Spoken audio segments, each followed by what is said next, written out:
Ana naman kasi. Ano? Ana na bang... Ana na? Ana! Ano? Ana ka bang sasabihin sa akin? Steve? Ana na akong patience para makipag-usap sa'yo. Ana talaga? Kapag galit ka, anak cute mo.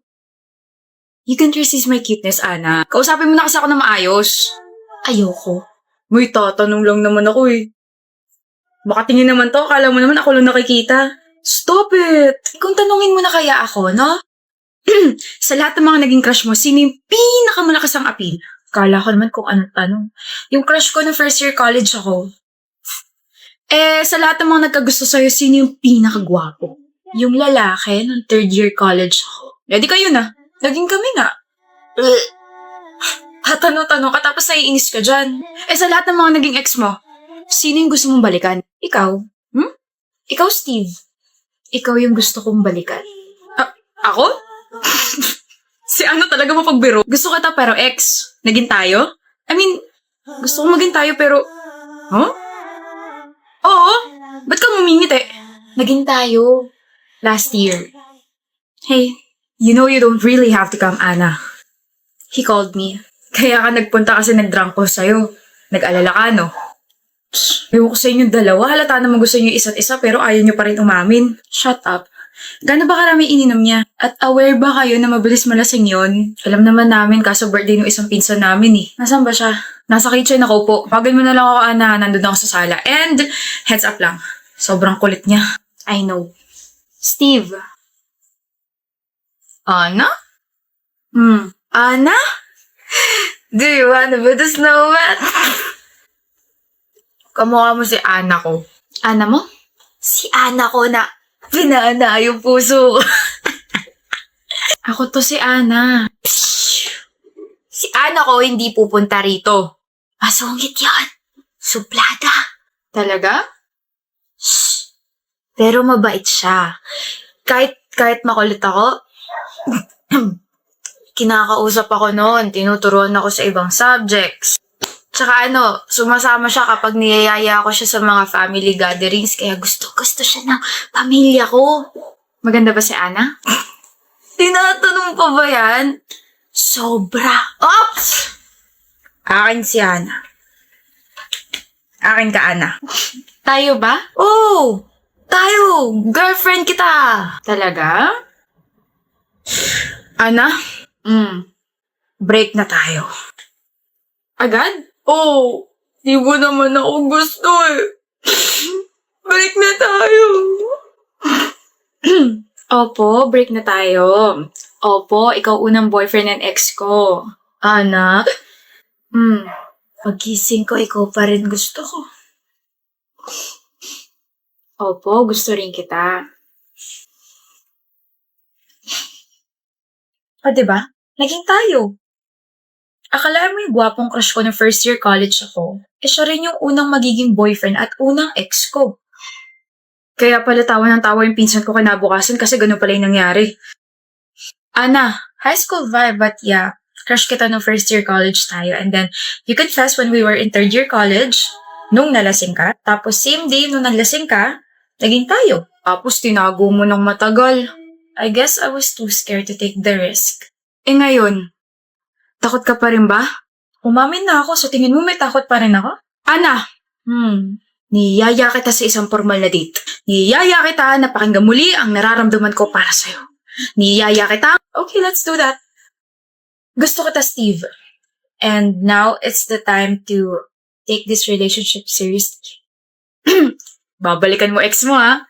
Babalikan mo ako, ha? Oo, tapos makikipag-break agad ako sa'yo after 2 minutes. Ana! Sabi mo, let's take this seriously. Don't worry. Seryoso ako sa'yo. Ana! Oh? Jowa na pala ni Darcy si Bora? Sino, Ray? Si Darcy, yung classmate natin. Jowa na si Bora. Kailan pa? Bumali ko. Kaka-hard lunch lang ni Bora kay Darcy sa IG. Ito. Asan na yun? Asan? Iniwan ako? Totoo ba, Darcy? Yung na-girlfriend mo na si Bora? Oo, 4 months ago pa. Bakit di mo sa akin sinabi? Kailangan ba? Classmate mo ako eh. I mean, hindi naman tayo close, pero syempre kailangan ko pa rin malaman, di ba? Ikaw na nagsabi na hindi tayo close, so I don't see any point of sharing my private life with you. Nako, kung tinuloy ko lang yung panliligo kay Bora, baka ako na yung tinatanong mo ngayon. Hindi rin. Di naman kasi ako interesado sa buhay ng iba. Well, magiging interesado ako kapag sinabi kong yung girlfriend mo si Bora, gustong gusto ko dati. Alam ko. Alam mo? Alam mo rin ba na palagi niya akong pinupuntahan sa classroom dati para lang tanawin ako? Palagi niya akong hinihintay sa gate para sabay kami pumasok. Alam mo rin ba na palagi niya akong binibigyan ng mga kung ano-ano? Papansin sa akin yan dati. Talaga? Sure mo lang? Ano gagawin? Wala lang. Gusto mo medal for being her crush before? Marami ako sa bahay. Sinishare ko lang. Pas walang may pake, walang nagtatanong. Yabang mo Malay mo, kaya ka lang niya sinagot kasi nakikita niya ako sa'yo. Kung ganun man ang nangyari, kakaawa ka naman. Gusto niya ako kaya niya ako sinagot. Sus, palusot lang yan. Alam mo ba na kaya ako tinigil yung panliligo kay Bora kasi na-realize ko na hindi ko pala siya type. Na sobrang arte niya kaya. O tapos? Wala. Gusto ko lang din i-share at pagmayabang sa'yo na first love ako ng girlfriend mo. Swerte ko, diba? Who said you're my first love? Bora. My gosh, kaya pala everyone's asking me if I super like you kasi ganyan yung pinagkakalat mo like, ew? Ano? Hindi mo siya first love, B? No! First ka siguro, oo. Pero, totoo naman, diba? Sabi mo gusto mo ako. Umamit ka pa nga sa akin dati. Yes. Tama yun. I used to like you, but I didn't love you, Reg. Hindi rin totoo na I always go to your room para tanawin ka, hindi kita hinihintay sa gate, and hindi kita binibigyan ng mga kung ano-ano. Hindi ko sasayangin yung pera ko dahil lang gusto kita dati. Hala, hindi totoo yun? Big no, B. I only confessed to you, but you were so mayabang kaya. Tapos not true rin kaya na tinigil mo yung panliligaw mo, na hindi nga kita binigyan ng chance para ligawan ako Also, super turned off ako sa'yo when you tried to steal a kiss from me. Like, Germ, stay away! Ugh, love it so much, Ganyan pala epekto ng rejection sa'yo. Nare-reject ng heart mo, yung brain mo. Okay, reminder, they have to be balanced, okay? I'm glad na may character development ako. I'm glad na I upgraded my standards. And I'm glad na nagsettle ako sa isang taong nire-respeto ko. Slade! Stop spreading lies about us and about my feelings. Stop pestering my boyfriend and stop being so bitter. Move on din pag may time or di kaya gayahin mo yung nasa sweatshirt mo. Self-love. Let's go, Darcy. Let's go! Yan, kung kailan may iba na, tsaka ka maghahabol. Tsaka ka ngayon magiging bitter. Sabi ko naman kasi sa'yo, huwag mo i-take advantage yung feelings ni Bora sa'yo kasi may kapalit yun. Doon ka na nga.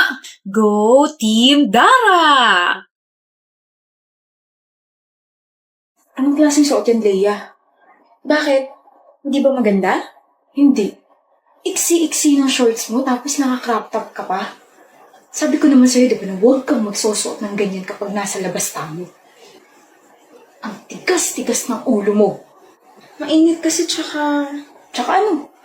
Tsaka Roy, komportable ako sa ganito Nagrarason ka pa? Kung sampalin ko kaya yung bibig mo. Easy ka lang. Sino ka naman? Rems. Tambay ako sa tindahan doon. Kaya nagpakalam ko. Nagtanong kay baliw. Ano bang kailangan mo Hindi mo ba nakikita na nagkakaroon kami ng diskusyon ng girlfriend ko? Lumapit ako kasi pagbubuhatan mo na kamay itong shota mo. Ayos ka lang ba, miss? Opo. Hoy, huwag kang mangailam dito. Umalis ka sa harap namin. Ayoko nga. Kabit ka siguro nitong girlfriend ko kaya ganyan ka makakastano. Kabit mo ba to, Leia? Hindi. Hoy, tumutulong lang ako. Paano ako naging kabit? Malandi ka? At ikaw naman, gusto mo suntukan tayo? Suntukan? Tara. Sobra ka na Teka, anong gagawin mo? Uupakan tong shota mo. Kalima. Prank lang to. Ano? Prank lang to. Prank? Prank. Nandun yung camera. Mukha ba akong nakikipagbiruan sa inyo? Pasensya na, pre. Mahilig lang taga kami gumawa ng pranks Pang content lang sa YouTube. Content yung mukha nyo. Kung nasa pakpalakat ay makukulong pa ako dahil sa mga kalokohan nyo. Mga baliw.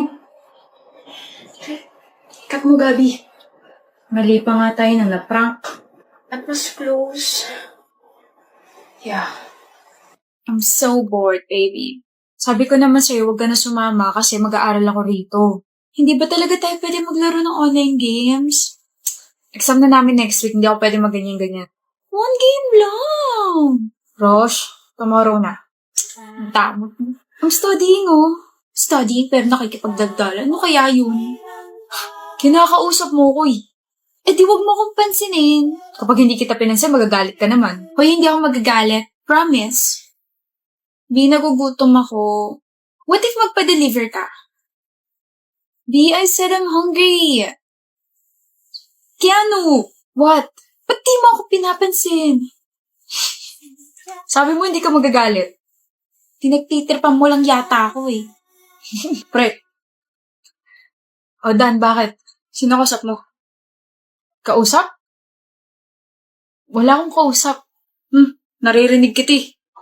Nagme-memorize ako ng mga notes. Talaga? Akala ko naka-move on ka na agad tapos may kasama kang babae dito sa kwarto mo. Never ako makaka-move on, no? Mahal na mahal ko kaya yung girlfriend ko. Nga pala, death anniversary ng girlfriend mo ngayon, di ba? Oo. Dadalo ka ba ngayon? Siyempre. Pasabi kay Rosh, pasensya kung hindi ako makakadalaw ah. Next week babawi ako. May intindihan niya yun. Sige pre, balik na ako sa kwarto ko. Rosh, dalhan mo ako ng maraming bulaklak ha. Kailangan may candles din sa puntod ko. Okay, love.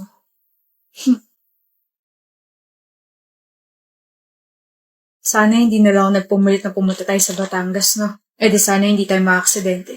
Eh di sana nandito ka pa, Rosh.